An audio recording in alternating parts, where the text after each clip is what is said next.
Bonjour, aujourd'hui on se penche sur une machine à café bien précise, la Delta Q Cool Evolution. On veut utiliser uniquement sa page produit sur Amazon.fr. Notre objectif, c'est simple, extraire tout ce qu'on peut apprendre sur cette machine juste à partir de cette page. Alors, explorons ça. Qu'est-ce qui saute aux yeux? Oui, bonjour. L'idée, c'est de regarder les specs techniques, bien sûr, mais aussi les conditions de vente proposées par Amazon, et puis surtout, ce que les clients en disent. Ça donne une image assez complète du produit, enfin, tel qu'il est présenté là. D'accord. Alors, cette Delta Q Cool Evolution. La marque, c'est Delta Q. Premier truc, la note. 4,6 sur 5, basée sur 130 évaluations. C'est très bon. Et elle a le badge Top Brand.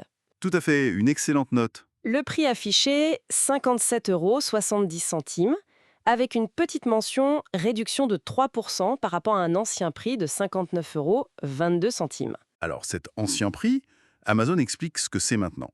C'est le prix médian payé par les clients sur les 90 derniers jours. Mais attention, ça exclut les promotions ponctuelles.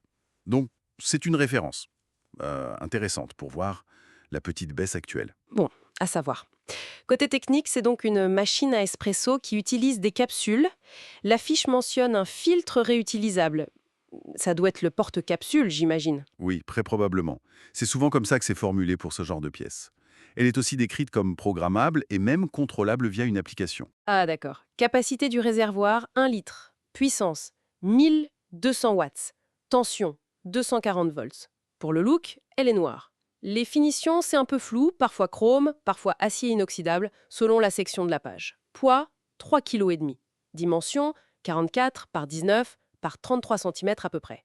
Et on a les infos classiques, garantie 2 ans, pièce dispo 2 ans aussi, et une classe énergétique A+. Et là, justement, il y a un détail technique qui surprend un peu dans les petites lignes des spécifications. C'est écrit noir sur blanc, fonction arrêt automatique, non, Ah bon? Pas d'arrêt automatique? non.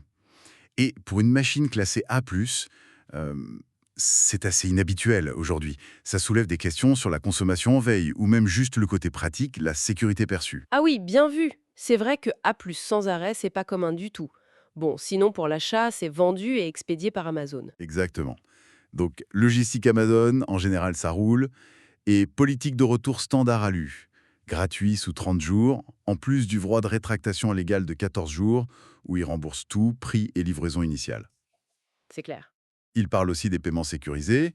Et, ah oui, paiement en 4 fois possible si on dépasse 60 euros, donc juste un peu plus que le prix de la machine. Et il y a un support produit Amazon. Oui. Et un autre indicateur intéressant sur sa place dans le marché, c'est son classement. Elle est 28e dans la catégorie cafetière à capsule sur Amazon.fr. C'est pas mal. 28e, ok. Et surtout, un point qui m'a marqué, la date de mise en ligne sur Amazon. 21 octobre 2015. 2015. Ah ouais, quand même. Ça fait plus de 8 Ben, ans qu'elle est là. exactement. Une certaine longévité sur le marché. Ce qui rend l'absence d'arrêt automatique encore plus notable. Un modèle plus ancien, mais qui se vend toujours bien, apparemment. Et justement, les avis clients, on en parlait, 4,6 sur 5, 78% des 130 avis donnent 5 étoiles. C'est un plébiscite, quasiment. Tout à fait. Et quand on regarde les thèmes qui reviennent, soit dans les résumés faits par l'IA et Amazon, soit dans les commentaires eux-mêmes, Mm. c'est la qualité perçue qui ressort beaucoup. Les gens disent solide, mieux fini, qualité portugaise. Il y a même un client qui la compare à un modèle plus petit de Delta Q qu'il avait avant et qui était tombé en panne, en disant que celle-ci est bien plus stable et mieux finie. Intéressant. Le design aussi est apprécié. Oui, design simple, très belle cafetière, ça revient souvent. C'est sobre, ça plaît. Et le principal, le café. Ah bah oui, heureusement, hein. Très bon café, côté pratique au quotidien, les utilisateurs confirment qu'elle fait bien son job principal. D'accord. Ce qui est fascinant, c'est vraiment cette constance. Les avis sont bons, même ceux qui viennent d'Espagne ou d'Allemagne, par exemple. La robustesse, la facilité, la qualité du café, ça semble être un consensus. On sent que les gens sont contents de la machine elle-même et du résultat dans la tasse. Bon, alors, si on résume tout ça, on a une machine à capsule Delta Q programmable qui existe depuis longtemps. Elle est très bien notée, perçue comme solide, fiable, elle fait du bon café selon ses utilisateurs et on l'achète avec la sécurité et les services habituels d'Amazon. Alors, qu'est-ce que ça veut dire tout ça?